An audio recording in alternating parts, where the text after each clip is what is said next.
I'm a filmmaker. I currently sort of produce video content for the University of Lincoln as well. And I've been lucky enough to travel to both China and Vietnam to make films. Yeah, that's kind of what I'm about. So yeah, as much as possible, I'll let the film do the talking for me, because I've got a pretty boring voice. So.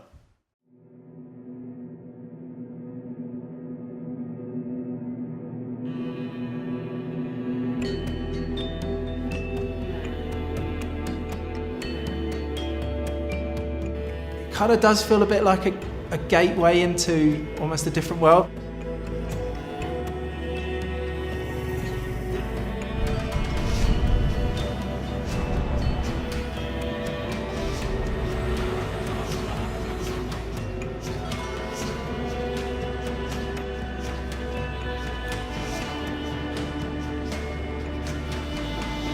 These are actually the bones of Adolf's family that he saw being killed when he was a young boy. If I could take one fragment of this young man's humility and resilience, it would make me a better human by 1,000.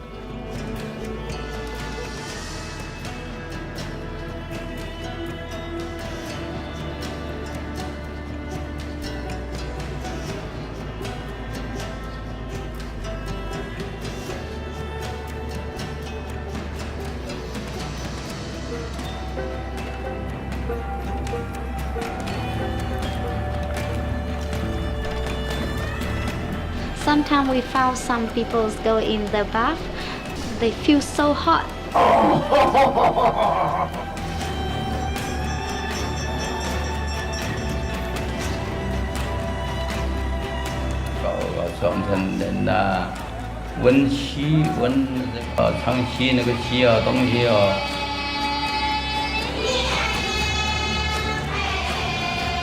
Nobody can force you to do something you don't like. So just be yourself and do whatever you want. We are human, so I think we responsible each other. Even wherever we go, and we respect and we learn from each other.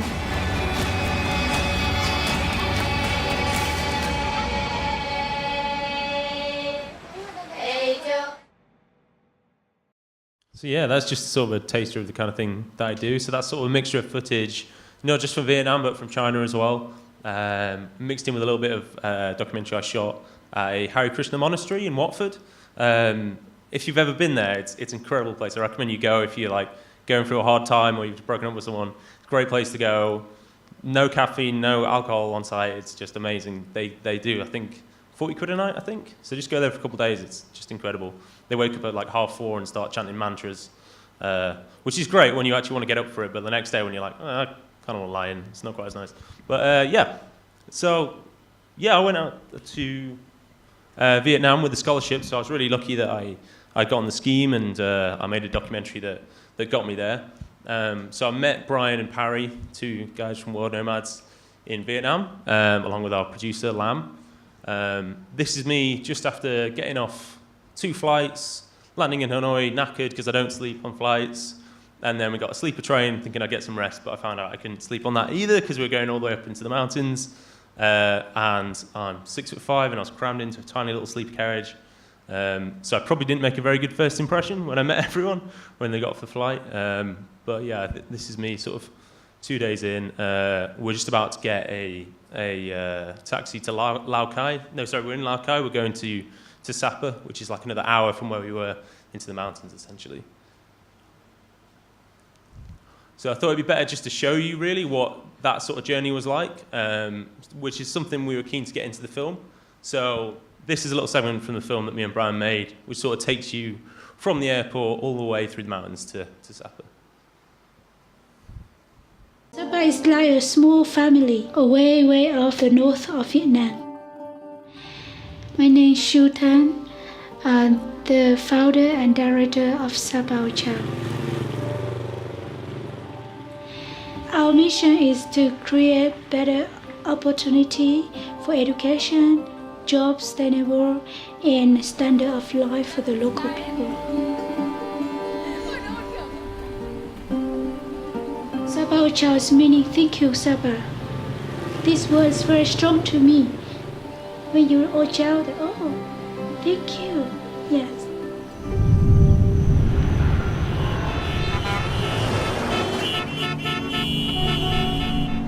We are from the mountain, and we get there so difficult. So we have an office in Hanoi. Our client, they will fly, they will ride in the airport, they come to Hanoi, they see us. We can give a better guiding direction to come to Sabah.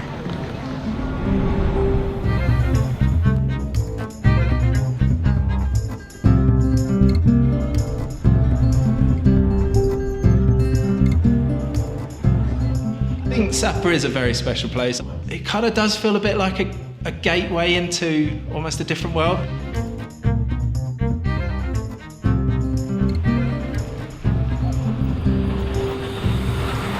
So hopefully that gives you a little taste of what the journey was like getting into the mountains, and a little bit about Sapro Chow as well, which was a really great enterprise to be telling the story of, because I think a lot of times you can go with sort of places online that you think, oh, that sounds really good, but you don't actually know whether that money is going back into the community, which I think everyone's got a responsibility to check to see the companies they're going with, whether they're actually benefiting the local people. So this is sort of our view we got from our hotel when we got there in the mountains. We couldn't really see much to start with. We got there, it was really foggy.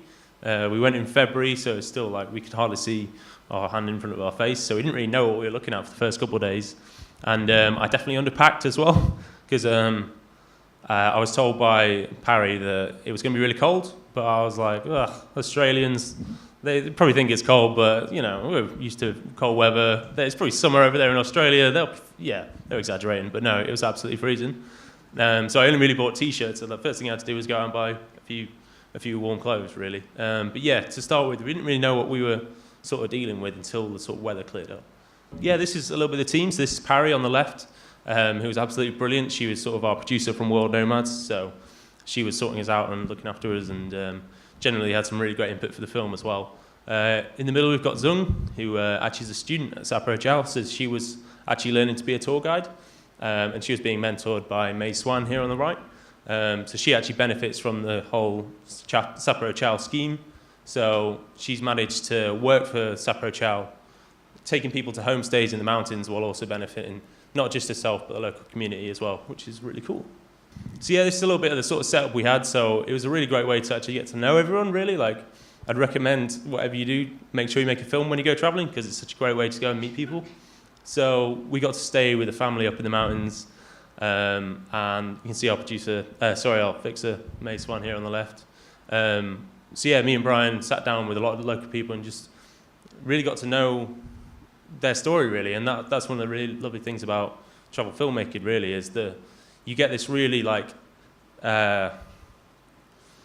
you get a kind of insight into what people are actually like that I don't think you really get if you're not making a film, because you ask the kind of questions that you wouldn't usually ask.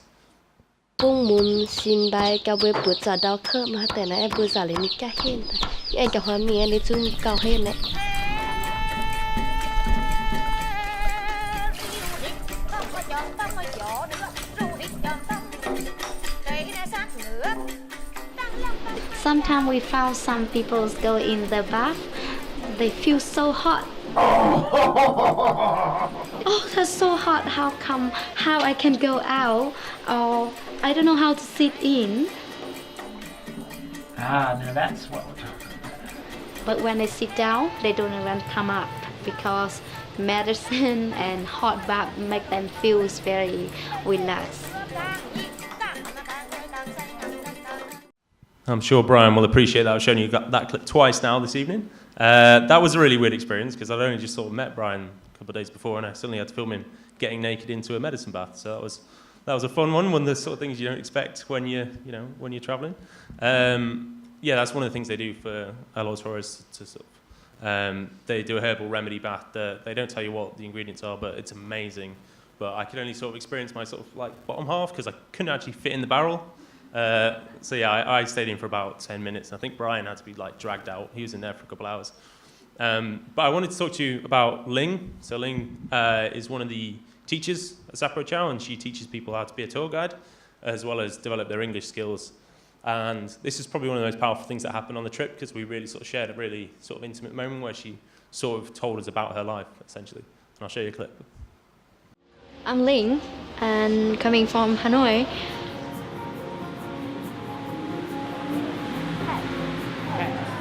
She does have bằng với cả she have. I need to teach from the start, from the beginning, about pronunciation, about tense, and other class is tour guide. So I also teach them about the skill they need to be a good tour guide, and like the conversation, the simple conversation to deal with the customer. Yeah, she does. My parents, they want to keep me around and control my life. I mean, yeah. So I moved here in secret, of course. I want to be who I am. Yeah. And this is who I am. So that's why I'm here. Yeah, that was just like a really amazing moment because like I got the sense she hadn't really told a lot of people that before, and saying on camera was like a really big deal for her, and she felt very sort of free when she told us that, and she felt very like a weight had been lifted, which was amazing. And actually have that sort of connection with someone is really special, especially when you're traveling. You know, actually getting to know people, and like I say, when you point a camera at someone and you ask these kind of questions that you wouldn't usually ask, you get some really amazing answers. So yeah, we managed to help build a school essentially because the film was on the World Nomads website, and whenever someone bought a policy, they could make a micro donation. And that all went to Sapo Chow building a new school, and yeah, we raised enough money that they could turn this building into a school. So yeah, that's pretty much my trip. I mean, it was an amazing experience, and I learned so much from it. And I just think, no matter who you are, you should try and make a film when you're traveling, because even if it's just on your phone, it doesn't matter if you do anything with it. Just interview someone, get some B-roll, cut something together. Even if you don't release it, it's such a good artifact to have for yourself. Because like, if I ever want to like look back on that trip, I'll just watch my own film, and yeah, it's right there. So it's a really amazing thing to sort of have, just to keep for your own sort of memento, I guess. So it's definitely worth doing. And I just wanted to leave you with like a sort of mantra that Tom Martin told me. So Tom is the guy that I made my sort of film that won me the scholarship. So I'll leave you with that. And those encounters stay with you, and the memories of those people stay with me and help me make decisions in everyday life today. But also I've kind of discovered over the years, after spending about 9 years on the road, travelling almost constantly, is that travel's a state of mind. Start looking around me and experiencing the world as if you were looking at it with a fresh pair of eyes, and you can see things closer to home that you just would never normally see. Yeah, that's like a piece of advice that I really sort of took to heart, and I think it ties in with what Claire was saying. Like, it's really about your perspective, even if you're not traveling. Yeah, and I think, I think the whole thing of traveler's state of mind is a really important thing to take away, because I think we're a lot more open-minded when we travel, and we talk to people. I mean, you know, British people, we don't talk to each other very much. So like when we go on holiday and when we go traveling, we actually engage with people. We're more open to like societal norms. You know, we're more aware of different cultures, and I think maybe if we sort of took that sort of ethos back, maybe we wouldn't be, you know, in the shit show we are at the moment. If we could actually have a bit more of an open discussion with people and try and understand people coming from different points of view, I think the world would be a better place. And yeah, I just want to end on this picture, show you why I couldn't fit in the medicine bath. Thank you very much.